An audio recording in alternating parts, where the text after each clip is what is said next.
Terdapat jutaan asteroid yang tersembunyi di dalam tata surya, mengorbit di sekitar matahari, dan memiliki peran penting dalam terbentuknya planet ini. NASA secara terus-menerus mengamati angkasa, mengklasifikasikan setiap benda-benda yang berpotensi berbahaya jika ada ancaman bagi kehidupan di bumi. Dalam buku Stephen Hawking yang berjudul Into the Universe with Stephen Hawking, dalam salah satu episode, ia menjelaskan, saat kita memandang masa depan, ternyata alam semesta ada tempat yang cukup berbahaya, yaitu sabuk Kuiper, yang penuh dengan miliaran asteroid yang merupakan sisa-sisa sejarah kuno dari proses pembentukan tata surya. Salah satunya yang mungkin mengancam planet kita adalah asteroid Apophis.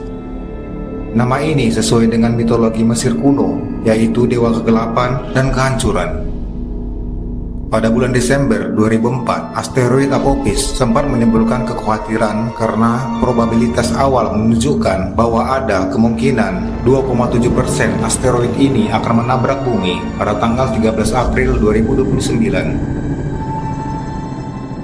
Apophis diperkirakan memiliki massa seukuran gedung cakar langit dan beratnya sekitar 20 juta ton, bergerak melalui ruang angkasa dengan kecepatan 28.000 mil per jam, 10 kali lebih cepat dari kecepatan peluru, dan membawa energi setara dengan seluruh senjata nuklir di dunia ini. Untungnya, kemungkinan besar Apophis tidak akan benar-benar menabrak bumi karena hanya diperkirakan 2,7% saja. Hawking kemudian melanjutkan dengan membuat prediksi yang mencengangkan dengan menghitung tabrakan besar selanjutnya berdasarkan bukti sejarah sebelumnya. Namun, masalah bagi umat manusia, di luar angkasa selalu ada batu yang lebih besar, beberapa bahkan berbentuk memanjang hingga bermil-mil atau bisa saja 50 kali lebih besar dari asteroid Apophis. Asteroid sebesar ini atau sebesar bola kaki pun akan menabrak bumi setiap 100 juta tahun. Pada era Cretaceous 65 juta tahun yang lalu, bumi menyaksikan sebuah bencana alam yang menghancurkan kehidupan di masanya, yang diberi nama Chicxulub Impact. Tabrakan ini menghasilkan dampak seperti musim dingin vulkanik berkepanjangan, ledakan besar, dan pemusnahan habitat. Tabrakan ekstrim ini juga dapat mengubah iklim global, memicu kepunahan massal, dan merubah ekosistem secara drastis. Asteroid ini memiliki lebar sekitar 10 km, menghantam permukaan bumi dengan kekuatan dahsyat di Yucatan Peninsula, Meksiko. Massa yang diperkirakan mencapai 1 triliun ton ini menciptakan kawah besar dengan diameter 180 km. Bukti sejarahnya tertanam dalam strata bumi dan bagian kawah tersebut terletak di dekat pantai Yucatan, Meksiko. Ini menjadi salah satu bukti konkret tentang dampak asteroid yang luar biasa bagi bumi dan kehidupan di permukaannya.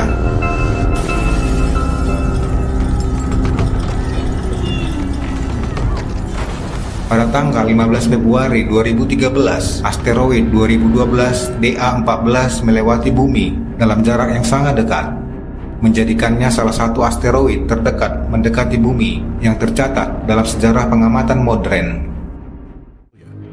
At its closest point, DA14 will be no less than 17,000 miles above Indonesia, traveling about 17,500 miles per hour relative to Earth. DA14 becomes visible over Europe about an hour after closest approach, and visible to telescopes in North America 6 hours later after sunset. Asteroid 2012 DA14 ini memiliki diameter sekitar 30 meter dan melewati bumi dalam jarak sekitar 27.700 km di atas permukaan, lebih dekat daripada orbit satelit komunikasi. Meskipun jarak tersebut terasa sangat dekat dalam skala astronomi, asteroid ini tidak berpotensi untuk menabrak bumi. Peristiwa ini menjadi perhatian dunia dan menjadi pengingat tentang potensi ancaman yang dihadapi oleh bumi dari benda langit di masa depan.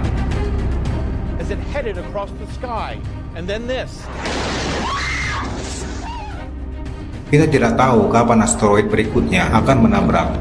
Tetapi, jika asteroid raksasa ini bisa menyentuh bumi kita, dipastikan ini akan menjadi akhir dari kisah kehidupan selama 5 miliar tahun di bumi.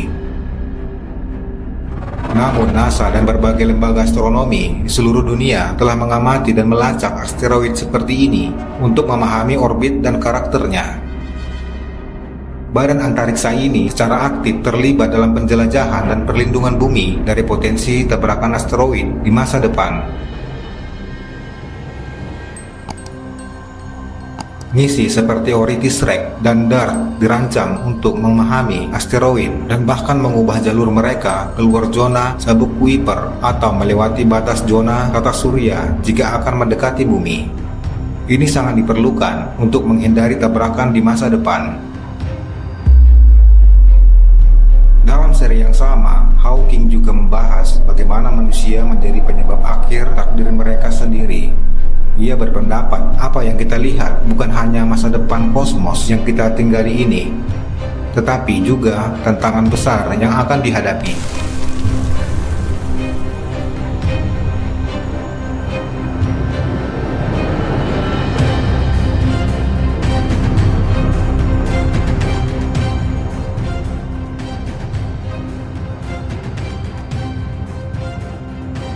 Meskipun demikian, kita adalah organisme yang sangat kecil dibandingkan dengan alam semesta yang hebat yang menciptakan kita. Bumi memberi kita kehidupan, tetapi tidak selalu akan menjadi tempat perlindungan seperti hari ini. Benua-benua di planet kita sedang bergerak dan dalam 75 tahun akan berkumpul di kutub selatan. Tidak ada yang tahu apakah bumi masihkah layak untuk dihuni jika kehancuran ini akan terjadi. Tetapi, kenyataan yang menyedihkan adalah kita mungkin tidak akan hidup lama untuk mengetahuinya.